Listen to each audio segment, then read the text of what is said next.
Ya he dicho que hay varias cosas que se han encontrado en el grupo de trabajo que el congresista Muñante preside. Es bien interesante lo que él ha podido exponer al Pleno ayer. Les he resumido algunas de las cosas, pero hay mucho más, ¿no? Yo quiero saber, por ejemplo, por qué se decidió archivar el proceso de defraudación tributaria. ¿Por qué Domingo Pérez dice que según la ley 31990, él básicamente ha dicho que estuvo forzado a archivar 10 procesos penales, entre otras cosas? Ahora sí, le doy la bienvenida al congresista Muñante. Bienvenido. ¿Cómo estás, Diego? Muchas gracias. Bueno, ¿por dónde comenzar? Seguí un poco la presentación, le hemos resumido. Yo creo que mejor tú elabóralo como consideres. Bueno, mira, Diego, el día de ayer justamente necesitábamos aprobar este informe preliminar porque el plazo primigenio de 3 meses, 90 días, ya se vence este 28.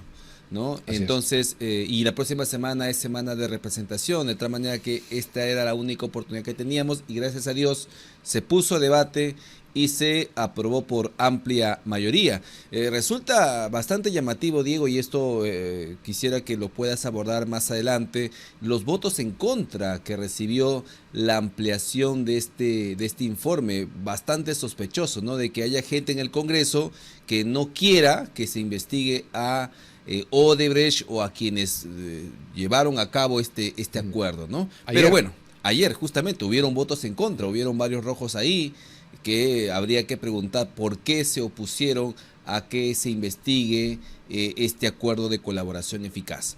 Pero a ver, nosotros hemos tenido 8 sesiones, pero en realidad en la práctica fueron casi 11, porque hubieron sesiones continuadas, ¿no? Es decir, hemos tenido bastante trabajo.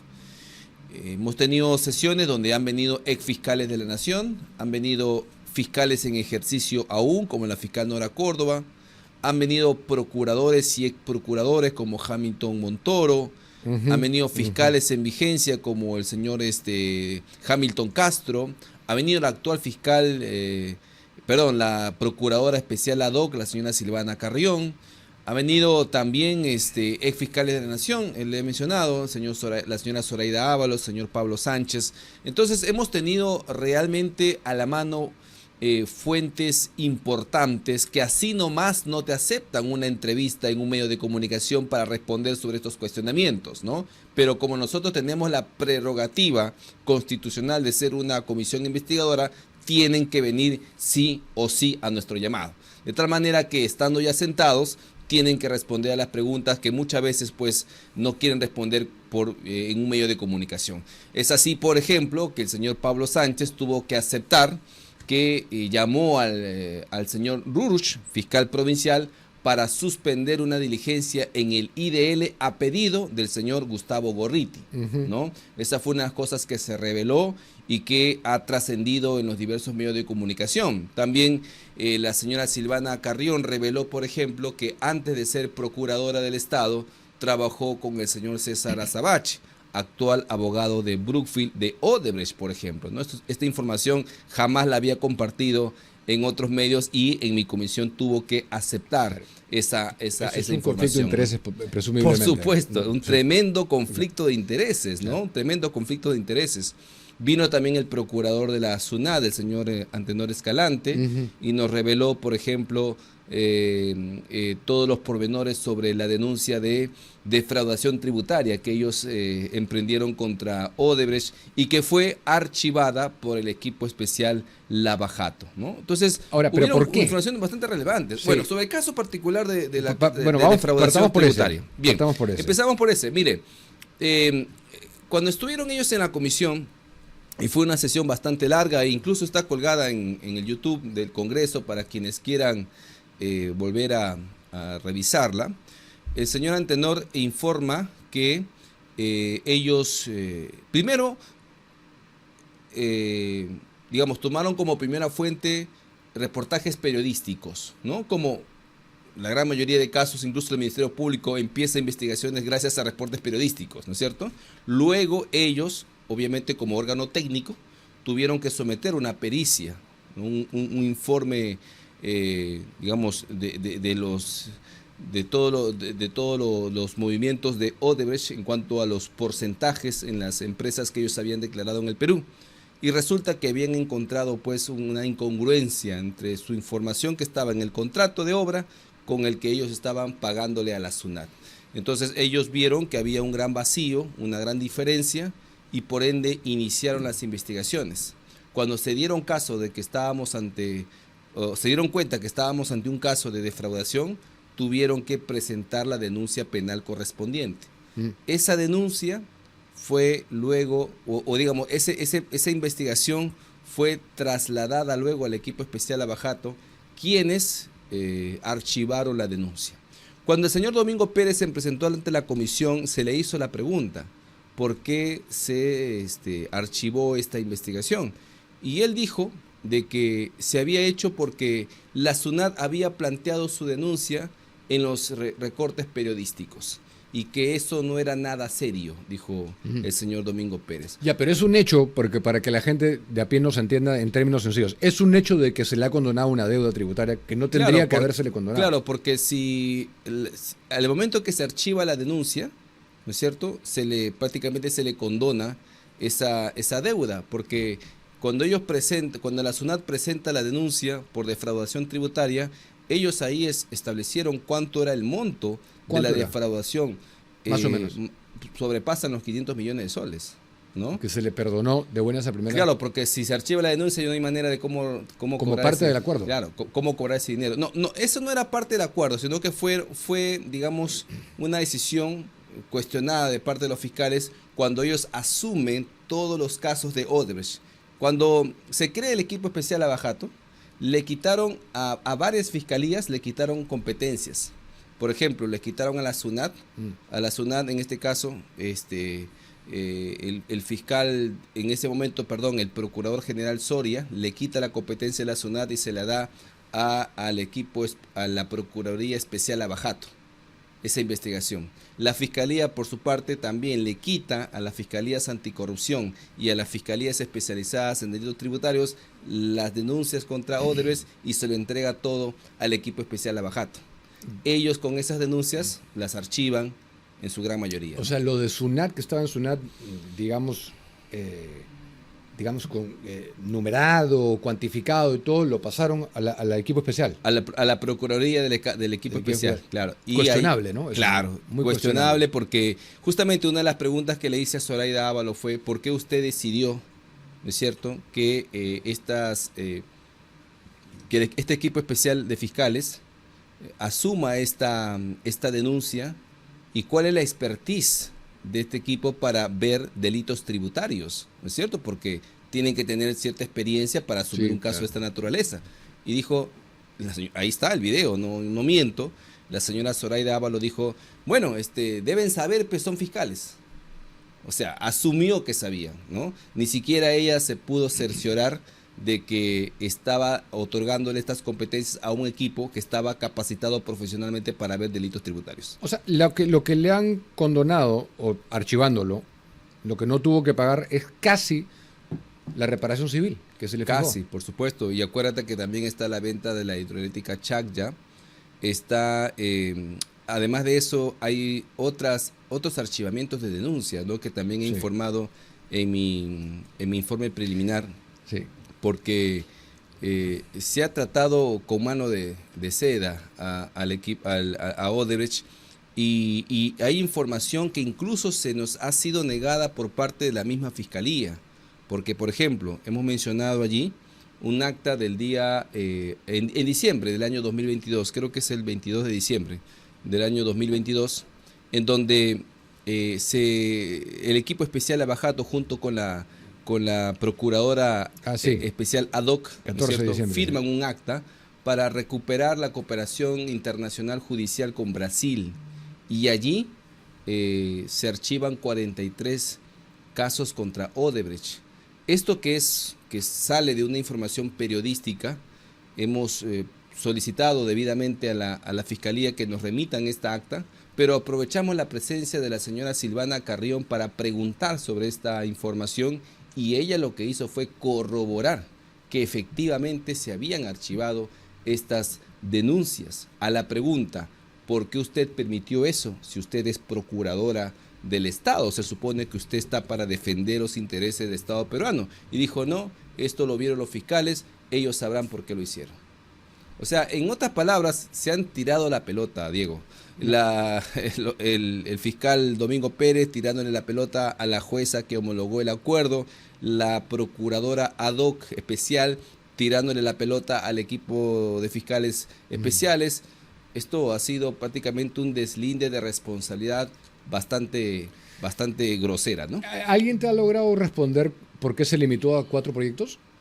Lo que respondieron fue de que solamente Odebrecht aceptó responsabilidad en 4 proyectos y ellos no tienen ninguna facultad para obligar a Odebrecht a aceptar responsabilidad o culpabilidad en otros proyectos.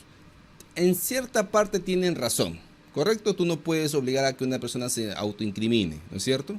Sin embargo, nada les apuró a cerrar el acuerdo en 4 proyectos. Más aún cuando en la propia Procuraduría de la SUNAT y también tuvimos en una sesión a los representantes de la Contraloría, quienes habían informado en el año 2017 que habían más de 25 obras donde se había detectado pagos irregulares. Entonces, a febrero del 2019, marzo de 2019, cuando se firma el acuerdo de colaboración, tenías un informe de Contraloría General de la República donde se había detectado 25 obras con pagos irregulares.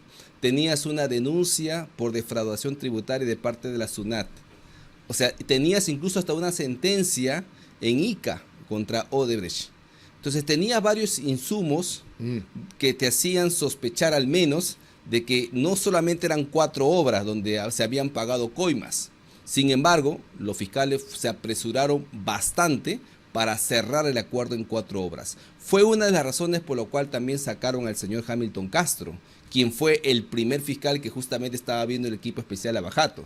Él no quiso cerrar el acuerdo en 4 obras, por eso que lo sacaron y pusieron en su lugar al señor Domingo Pérez. El hecho de que Odebrecht, presumimos, nunca entregó la información que prometió, ¿es corroborado o sigue o sea, ellos han sabido? Claro, lo que sucede es que ellos alegan de que Brasil ha interrumpido el acuerdo de colaboración, ha interrumpido la cooperación judicial internacional. Te acordarás de los famosos codinomes, sí, ¿no es cierto?, que hasta el día de hoy no se han revelado, ¿no?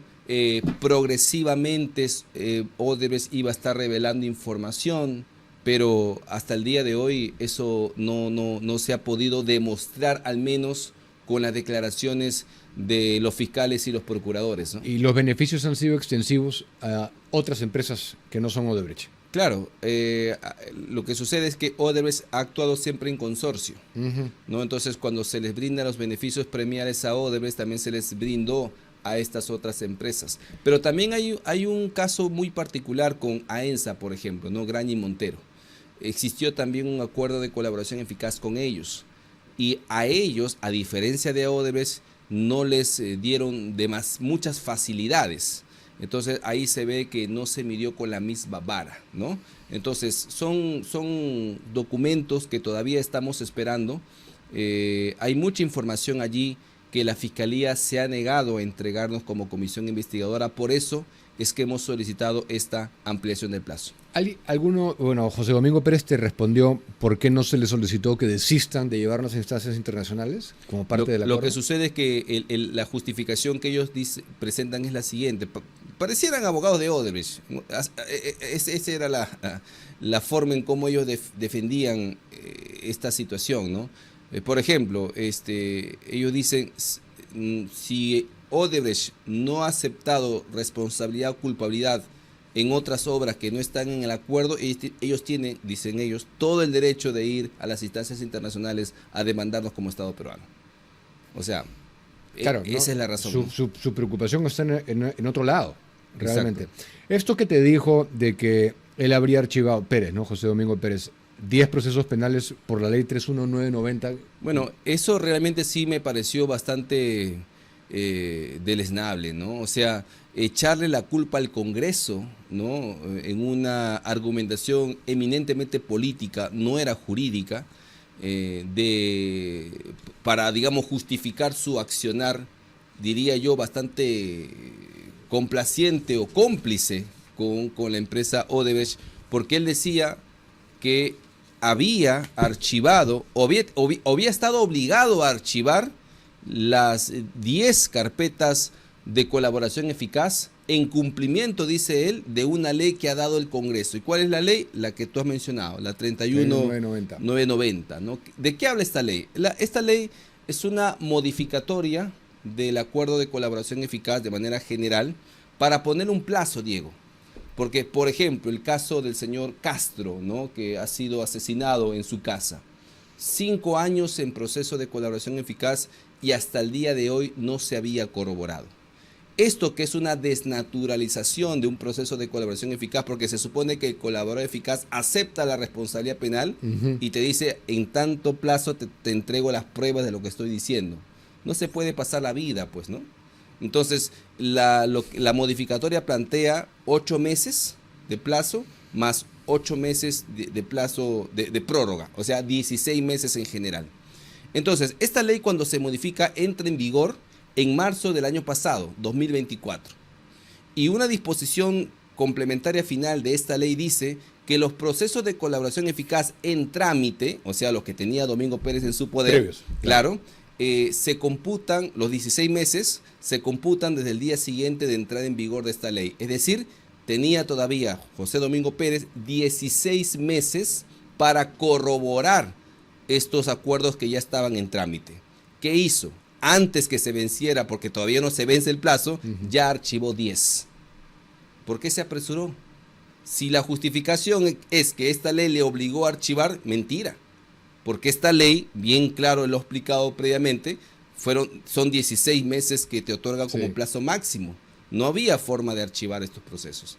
Ella iba 10 archivados y contando, porque no fueron los únicos eran? Además. ¿Sabes alguno de los casos? Hemos pedido información de los casos que ha archivado, pero sí nos parece sumamente preocupante que se utilice este argumento de echarle la culpa al Congreso de una actuación que por demás es falaz, pero que además evidencia una clara negligencia de su parte. Porque si el acuerdo de colaboración se firmó en el 2019, ¿cuántos años han pasado? Y que hasta el día de hoy no los haya podido corroborar y que por el contrario se haya apresurado a archivarlos, o sea, te está hablando de una manipulación de la investigación en pos de una empresa corrupta. Pero estamos hablando de casos que no fueron incluidos en el acuerdo, pero supuestamente de una magnitud notoria en contra de Odebrecht, ¿no? Ahora, ayer se aprobó ampliar 90 días el plazo, ¿no? Así es. ¿Cuál es tu expectativa? ¿Se entrega el informe, se sustenta y que llegue formación a causa penal? ¿Qué va a pasar? Mira, tenemos ahora un plazo de 90 días hábiles que nos ha dado el Pleno. Obviamente yo quiero acabar mucho antes, ¿no? Porque hay que ser sinceros, en noviembre ya empieza la campaña electoral y a nadie le va a importar, ¿no? Entonces yo quiero acabar esto máximo en octubre, presentar el informe final en octubre, y lo que se establece en el reglamento del Congreso es que un informe de una comisión investigadora tenga conclusiones y tenga recomendaciones. Ya no podría yo utilizar el lenguaje condicional porque ya tengo que haber arribado a una conclusión. Entonces ahí tengo que decir puntualmente si hubo delitos, si hubo complicidad, quiénes fueron, nombre y apellido. ¿Ocurrió o no? Exactamente. Y luego recomendaciones. Por ejemplo, se recomienda a la Fiscalía realizar esta investigación, se recomienda a la Procuraduría iniciar esta denuncia, se recomienda al órgano de control interno realizar esta investigación, se recomienda al Congreso acusar constitucionalmente, ¿no? E incluso podría estar acompañado de una denuncia constitucional contra un alto funcionario. Nosotros como Congreso no podemos denunciar a Domingo Pérez como tal porque no es un alto funcionario, pero sí podemos en nuestras conclusiones remitir esto al órgano de control interno del Ministerio Público, ¿no? Para que inicie una investigación por algunos casos que hayamos encontrado. Pero yo creo que esto ha sido saludable para el Perú que ocurra. Yo creo que hay mucha gente que quería ver una cosa así, quería escuchar. Sí, lo que sí tengo que advertir, Diego, es que nosotros vamos a investigar, digamos, en función a la información y a la documentación que tengamos, porque me queda bastante claro que la Fiscalía va a hacer todo lo posible en negarnos información. ¿no? Entonces, por ejemplo, mi recomendación será que seguramente sobre un caso particular se inicie las investigaciones correspondientes porque esa información se nos ha sido negada, por ejemplo, ¿no? Sí, pero ha ido gente que ha tenido un rol histórico, yo no estoy diciendo bueno, pero histórico innegablemente en esto, y que la gente quería verlos responder, desde Pablo Sánchez hasta Soraya Dávalos, José Domingo Pérez. El único que no ha ido es Gorriti. Sí, bueno, el señor Gorriti ha sido citado a la comisión como un ciudadano más de este país porque se le ha nombrado en más de una ocasión. Y yo he aclarado ya en anteriores oportunidades que nosotros no estamos citando al señor Gorriti para que revele sus fuentes. Es más, el propio reglamento, Diego, nos impide a nosotros citar a una persona para que revele el secreto profesional. O sea, de por sí ya eso está completamente descartado.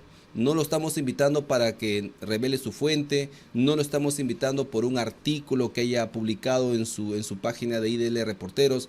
Lo estamos invitando porque tanto el señor Pablo Sánchez, la señora Nora Córdoba, el señor Hamilton Castro, ¿no es cierto? El señor Villanueva lo han nombrado, lo han señalado como una persona muy influyente dentro del Ministerio Público durante todo este proceso de colaboración eficaz. Entonces, obviamente, si lo nombran a este señor en más de una oportunidad, tengo que invitarlo pues como parte de mi investigación. Bueno, lo de Nora Córdoba ha sido verdaderamente revelador, ¿no? Bueno, sí, pues. Verdaderamente revelador. Ahora, sí. Eso, digamos, en cualquier país del mundo, digamos, podría merecer que se reactive esa investigación, porque recordemos que esa denuncia contra Pablo Sánchez, ¿no? Fue archivada por la señora Delia Espinosa. Entonces, ahora que está también la señora Patricia Benavides y el señor Tomás Saladino Gálvez, ojalá que puedan de oficio reavivar esta denuncia, ¿no? ¿Pero qué va a pasar con Gorriti? O sea, ¿se niega a ir y ahí murió el payaso? ¿O? No, de ninguna manera. Esto No, la ya... Constitución y la ley nos otorgan a nosotros las facultades para aplicar algunos apremios, como por ejemplo la conducción de grado o fuerza, pero esto necesita primero que se debata en la comisión, se apruebe, y luego esto es derivado a un juez penal de turno, y el juez es el que dispondrá la conducción de grado fuerza. O sea, ¿cuándo se sabría para los que están especulando que eso yo creo que para las primeras semanas de septiembre. Si es que va a ir por fuerza o no. Así es. Porque él ya dijo y se ha pasado por varios medios de comunicación. Él ha dicho que no va a ir y me parece paradójico, ¿no? De que en un momento diga que yo no le provoco ningún tipo de pestañeo, que se ha enfrentado a gente más poderosa. A mí no me interesa provocarle nada al señor Gorriti, pero qué curioso que quien no le provoca ningún pestañeo tenga que generar en él el miedo, el temor de tener que ir a todos sus medios amigos a decir lo mismo, ¿no? O sea, bastante curioso esa forma de valentía que él muestra ante quienes lo van a tratar siempre bien, ¿no? Él escribió un artículo largo, que es el que te decía que leas, ¿no? Lo dejó en X, hablando de conflictos de interés, ¿no? Sí. Del partido, sí. Inclusive del doctor Pacheco Mandujano, que renunció, inclusive para evitar esto. ¿Cuál es el mensaje de no querer ir? Bueno, hay mucho temor, sabe perfectamente bien que esta comisión, a diferencia de otras que sobre el particular se han formado, ¿no? Le han sindicado directamente, ¿no? Le han sindicado directamente y por ende, pues lo que busca es políticamente atacar la comisión, ¿no? Acusándonos de conflictos de intereses. Pero, a ver, ¿quién habla del conflicto de intereses de la señora Silvana Carrión? ¿Quién habla del conflicto de intereses de la señora Delia Espinosa, quien es fiscal de la Nación gracias al voto del señor Pablo Sánchez, ¿no? Y después la señora Delia Espinosa termina archivando la denuncia de Pablo Sánchez. Eso fue una cosa increíble. Terrible, o sea, y de eso nadie habla, ¿no? Entonces, obviamente son ataques personales muchas veces que nosotros tenemos que considerar que vienen con la finalidad de tratar de desacreditar a la comisión, pero nosotros seguimos ahí, firmes. Se aprobó el informe por una mayoría absoluta en el Congreso y creo que en ese camino tenemos que seguir. Puede ser que haya caído en cuenta que han perdido algo de poder. Ahora Delia Espinosa se ha quedado sola, inclusive sí, de la cúpula que la puso ahí. y que eso le genere temor a Gorriti y por eso no quiere ir. Yo creo que, a diferencia de antes, cuando estaba el señor Vizcarra en el poder, obviamente han perdido bastante poder. Y tal es así, por ejemplo, que yo veo al señor Gorriti ir o acudir a sus medios amigos, ¿no? Y que tampoco tienen demasiada cobertura, que digamos, ¿no? Rosa María Palacio, Juliana Oxenford, Jaime Chincha, Curven y no sé qué otro más. Pero de ahí no sale, de ese sector o ese ecosistema no sale, ¿no? No lo hemos visto al señor Gorriti en Latina, en Panamericana, en Canal N, ¿no? Pareciera que ya a estos medios no les importa defender al señor Gorriti, ¿no? Sí. Ahora, vamos a otro tema, aprovechando que estás acá. Ayer reporté lo de esta propuesta que salió no sé de dónde, este predictamen que planteaba que desde el 2026 los congresistas ganaran 42.000 soles al mes. ¿Quién introdujo esa propuesta? Bueno, en realidad, un juez supremo está ganando cerca de 32.000, 33.000, solo que hay una bonificación especial que reciben los que son presidentes del Poder Judicial, que lo diferencia del resto, pero igual sigue siendo alto y prácticamente en la práctica es duplicar el sueldo de un congresista actual, ¿no? La verdad es que no sé de dónde es que vino esta propuesta, que es un inciso dentro de un artículo, de un texto normativo bastante amplio, que es el reglamento del nuevo Congreso, y que no ha sido propuesto por ninguno de los proyectos de ley que uno encuentra en el dictamen, ¿no? Yo mismo soy autor de un proyecto para el reglamento. Para la reglamentación. Claro, pero son varios proyectos que se han presentado y en ninguno está esto del equiparar el sueldo del senador o el diputado con el de juez supremo. Esto habría que averiguar de dónde es que viene, ¿no? Pero gracias a Dios se pudo detectar a tiempo también. Tengo entendido que hoy ya se enmendó eso, ¿no? Alegría ha dicho que ha quedado descartado, ¿no? Sí, ya ha anunciado el día de ayer, y yo creo que también ha sido por la presión que se ha ejercido, porque la bancada de Renovación Popular fue la primera que salió a rechazar este aumento. Luego después siguió la bancada de APP, algunos congresistas después se pronunciaron y finalmente el señor Gerí también señaló de que se tiene que legislar con responsabilidad social, dijo, eso fue la frase que utilizó, de tal manera que ya pues el señor Alegría, actual presidente de la comisión, no le ha quedado otra pues que retirar el... O sea, Renovación no iba a apoyar esto de ninguna manera. No, de ninguna manera. No se puede cambiar las reglas de juego. Como lo ha dicho el propio Rafael, uno no puede ser juez y parte, ¿no? Tu sueldo te lo tiene que fijar otra persona, no uno mismo, ¿no? Eso es antiético, creo yo. Entonces, yo creo que las cosas así como están perfectamente bien. Y bueno, y así tiene que quedar. Efectivamente has dicho algo hace un momento, que en noviembre comienza de alguna manera la campaña, ¿no? Yo creo que ya de alguna manera comenzó también, ¿no? Claro. ¿Cómo lo ves al alcalde de Lima? Bastante bien, bastante fortalecido. Yo creo que hay una buena expectativa, creo que las encuestas todavía son muy mezquinas con él. Yo creo que es mucho más alta su aprobación, pero también obviamente esto obedece a un interés de llamar a un linchamiento mediático, ¿no? Porque claro, tú colocas a una persona como primero, la vieja confiable es golpear al que está primero, ¿no? Sí. Entonces la gran mayoría de candidatos por eso que le ha apuntado los proyectiles. Y yo lo he dicho acá, ¿no? Y me da pena que inclusive miembros de un sector, su carta de presentación haya sido descalificar al alcalde. Exactamente, y les ha costado además en las encuestas, ¿no? Ya quienes han empezado su campaña atacando a Rafael prácticamente ya ni siquiera aparecen en las encuestas. Yo comenté eso, que curioso me parece lo que acabas de señalar, que siempre considero que las encuestas lo bajan a él, pero en donde no aparece bajo es en gestión. 48%, digamos 50%, yo no recuerdo que a nadie le hayan dado por lo menos hace poco. Como alcalde.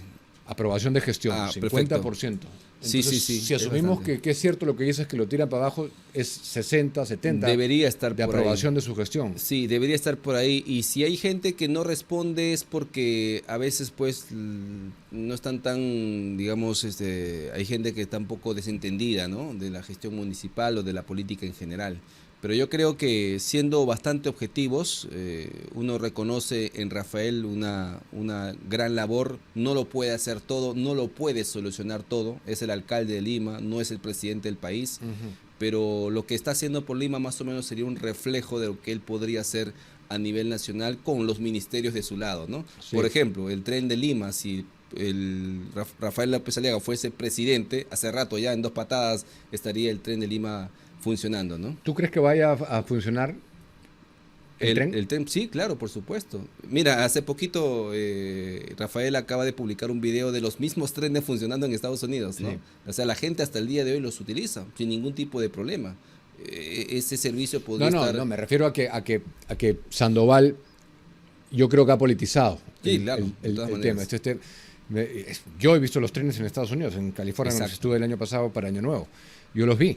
Pero el tema, yo digo, ¿tú crees que vaya a poder lograr que se pongan en marcha ahora, Ahora, bueno... antes de que termine este año?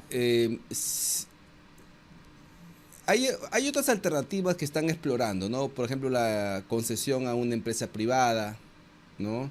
No sé, incluso hasta el alcalde de Cusco ha venido para llevarse los trenes, porque ya así quiere darle funcionamiento ya en Cusco. Pero bueno, creo que se pueden explorar otras alternativas. Mientras tanto, ya está llegando el segundo lote, ¿no? Que creo que es este 25 llega, y van a estar ahí puestos para que la gente vea que simplemente por pura mezquindad política esos trenes no están funcionando, ¿no? Yo creo que esto debe despertar mucho más la indignación ciudadana, sobre todo de la gente que vive en el sector este de Lima, para que se den cuenta que muchas veces la mediocridad impide que la población pueda gozar ya de esos trenes que ya están en el país. O sea, lo más difícil ya se hizo, conseguir los trenes. Sin embargo, lamentablemente tenemos un ministro que está más pensando en temas políticos que en darle una viabilidad técnica a este asunto, ¿no? Porque quedan casi mes y medio hasta que tenga presumiblemente que anunciarnos, que renuncie y anuncie su postulación.